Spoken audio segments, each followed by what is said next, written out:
वळूया पुढील बातम्यांकडे। संरक्षण मंत्री राजनाथ सिंह यांनी आज क्वालालंपूर इथं अमेरिकेचे संरक्षण मंत्री पीट हेग्सेथ यांची भेट घेतली।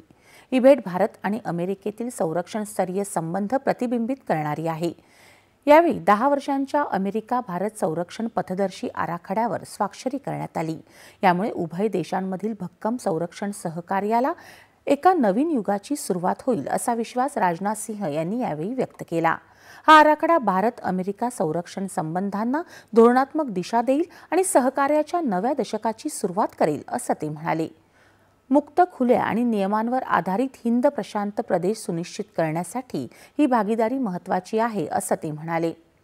हा आराखडा प्रादेशिक स्थैर्य आणि प्रतिबंधकतेसाठी एक आधारस्तंभ असणाऱ्या उभय देशांच्या संरक्षण सहकार्याला चालना देणारा आहे असं पीट हेग्सेथ यांनी यावेळी सांगितलं। उभय देशांमध्ये यापूर्वी कधीही नव्हते इतके संरक्षण संबंध बळकट आहेत असं त्यांनी सांगितलं। दोन्ही देश समन्वय, माहिती सामायिकरण आणि तंत्रज्ञान सहकार्य वाढवत असल्याचं त्यांनी यावेळी सांगितलं।